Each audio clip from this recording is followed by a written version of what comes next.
What's going on, you guys? Welcome back to another video of Robbie to Bobby. Today we're going to be going over the pros and cons of being a diesel technician in 2020. I just wanted to give you guys all a huge thank you for all of the support lately. We've gotten, I think, 15 subscribers in the last month.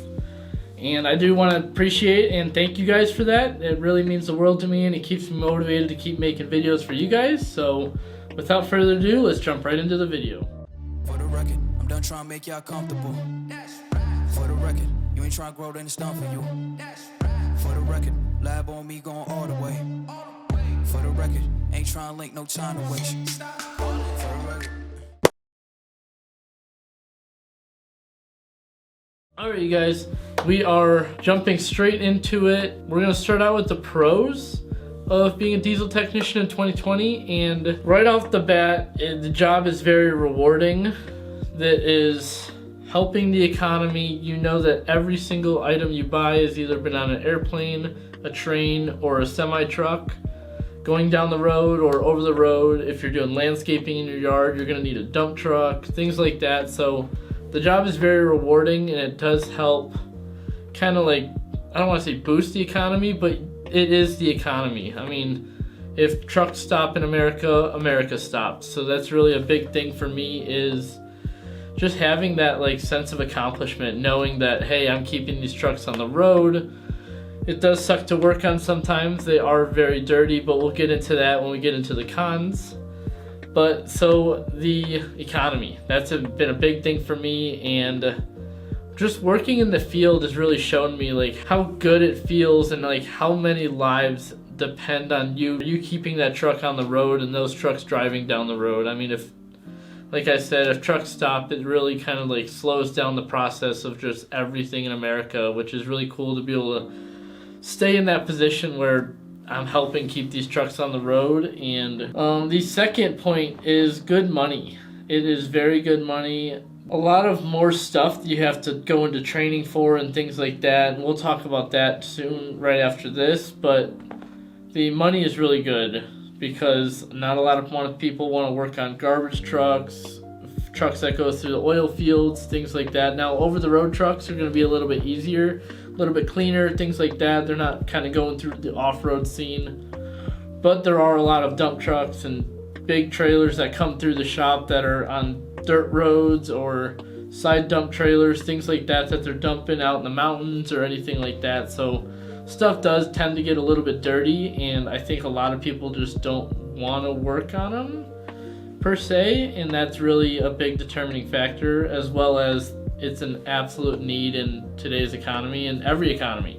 It's a need to have a way to transport goods from one place to another quickly and efficiently, and that's kind of where it is. Now, the money pays a little bit more, I think, because it's a lot more complex.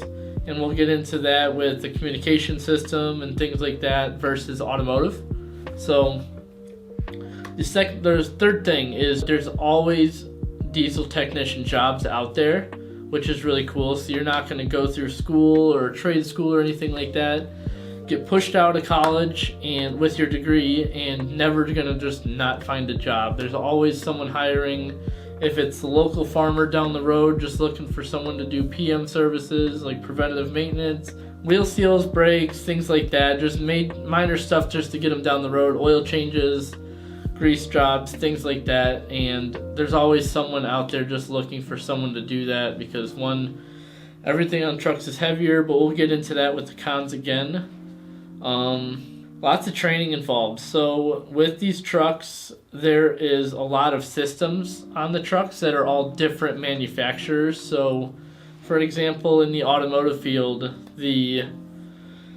let's say you're working on a Ford F-150. The engine's going to be made by Ford, the transmission's going to be made by Ford, the ABS system is going to be made by Ford. Everything on that truck mostly is made by Ford. Now, of course, like modules are going to be made by some other companies, and they'll be programmed for that truck, but most cases everything is made by Ford. I mean, your tie rods, your ball joints, your control arms, I mean, just about everything on the truck or vehicle itself is made by that manufacturer. And on Freightliners specifically is where I work as a Freightliner dealership. specifically Freightliners and other heavy duty manufacturers, it's not the case. There's a lot of, you got a Peterbilt with a Cummins ISX engine in it, with a Eaton Fuller transmission and a Meritor Wabco ABS system, and you have to have knowledge on all of those things, that's just a start. I mean, you're looking at just so much different stuff. You're gonna have to know all about Cummins engines, all about Detroit engines, Mercedes engines, Isuzu engines. I mean, it's crazy because they can all be in one specific truck. I mean, you take a Freightliner M2 for an example, you could have a Mercedes in there, you could have a Cat in there, you could have a Detroit in there, you could have a Cummins in there. I mean, it's just non-stop training, but that's also one of the pros, is you get to learn some really cool stuff, and it's always ever changing. So you're gonna have to learn all about the engine systems, all about the transmissions with the Allisons, the Eatons, the auto shifts, the manual transmissions. The new Detroit DT12 transmission is a fully manual automated clutch transmission. Like, it's really, really cool. There's always really cool information coming out, and you have to know all that. So you have to have the special tools for the job, because there's a lot of special tools for Freightliner, Detroit, for Cummins, things like that you will have to do stuff like that. Tools itself, most shops are going to pay for your heavy duty tools, like your specialized, like on Detroit, your injector puller on a Detroit could be one. Fuel line tools for a Detroit, for the little football gaskets where your injector pass-throughs go through, there's a special tool for those. A lot of DT12 transmission tools, a lot of Detroit axle tools. I mean, there's just so much out there, and most shops are going to cover that for you guys. But that is something to look into if you're looking at going from a dealership or a mom and pop, like, independent repair facility. So that's really cool, and it's something to look into, is, are they going to provide tools? Am I going to have to buy $5,000 worth of specialty tools just to do my job? Getting into the cons, there's a couple that I'm thinking of right off the bat. One, some of the trucks can get very nasty. I'm not saying that to bash on anyone. These men live in these trucks, and females live in these trucks day in and day out, and some of the insides of the trucks can get nasty. I mean, their main focus is getting the load, picking it up, delivering where it needs to go, and that's really it. So a lot of the inside of the trucks can get pretty gross, but if you got working on an oil field truck or a landfill truck or anything like that, a truck that goes off-road, everything is just going to be nasty underneath. It's going to be greasy. It's just all the above. So that is something to look into, is just, do you want to work on nasty garbage trucks or landfill trucks, things like that are literally working day in and day out off-road and getting disgusting. You'll be underneath it doing just a basic inspection and getting dripped on by garbage juice, which I know a lot of people are not into. Nobody's into it, but it's one of those things where it just kind of sucks. But it's what you got to work on. You got to keep these trucks on the road. Like I said earlier, the communication system. So the CAN network, all these systems have to be able to talk to each other, and that can really make it hard. So you have, like on the new trucks, you have your PT CAN, your diagnostic CAN, gateway CAN. I mean, it just never ever stops, and they're adding more CANs, more computers, more electronics to these trucks. And I guess coming from an automotive background, that's really a big thing for me, is you get to see that trend. So like on a car, typically these semi-trucks are about 5 to 6 years out from technology on vehicles, like cars, like automotive and pickup trucks, light duty stuff. So you'll start seeing, like right now is VORAD, so adaptive cruise control. That's been out in cars for 4 to 5 years now. I haven't really seen anything with like heads-up display, like on Cadillacs where they have the display on the windshield, but it wouldn't surprise me if that's coming soon. Just a lot of like your lane detection and like stuff like that's been out in cars for quite a while, and I know some of the cheaper car manufacturers are kind of just starting to get to that point as well, just in the last couple of years. But it's cool because if you have that experience, like keyless entry, push button start, like that stuff still is not in these trucks yet, and it might be coming out pretty much right about now is when I would think we'd start seeing it, maybe in the next year or so. But right now everything is still just a manual key, that you put in the ignition and you turn it. So stuff like that is really cool, where you can kind of see like the evolution of like stuff getting implemented into cars and trucks and things like that for light duty, and then it gets redesigned and everything for heavy duty applications, and it gets put into trucks later on. So that's really cool.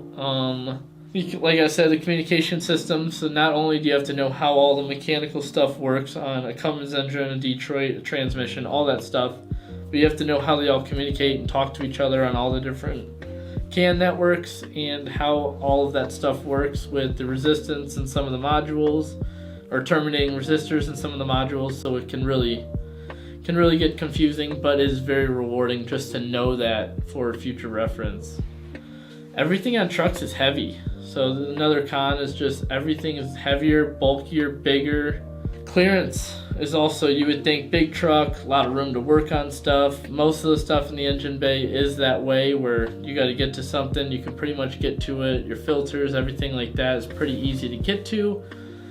But some stuff, I mean, you got an air compressor or a starter, like some of that stuff can really get hard, and a lot of it's crammed into really tight places. I know on the new trucks, they've got your def lines that go to the back, right behind the transmission, or right behind the engine cylinder head. And what that does is that produces def to the back, and those suck. So like you would think big truck, a lot of room to work on stuff, and that's not always the case. And everything's heavier. Like if you want to replace a tie rod on a car, I mean, it might weigh a couple pounds, whereas a tie rod on a semi-truck is 40 pounds or something like that. So the access isn't always there. Also, like I said earlier, the smell. Some of the trucks do smell. They are working all day, all night. I mean, some of these trucks don't even shut off. One driver gets off their shift, keeps the truck running, someone else jumps in the trucks, keeps on going. Some of these trucks just do not shut off. They work nonstop, and they can get nasty. So that's something you'll want to consider, as well as like special tools. Like I said, if you don't work at a dealership or a Peterbilt dealer or Freightliner dealership, things like that, and you're at an independent repairs facility, you're going to have software to connect to all of the modules. So you'll need Cummins Insight, Eaton Road Ranger, Diagnostic Link for Freightliner, and Detroit.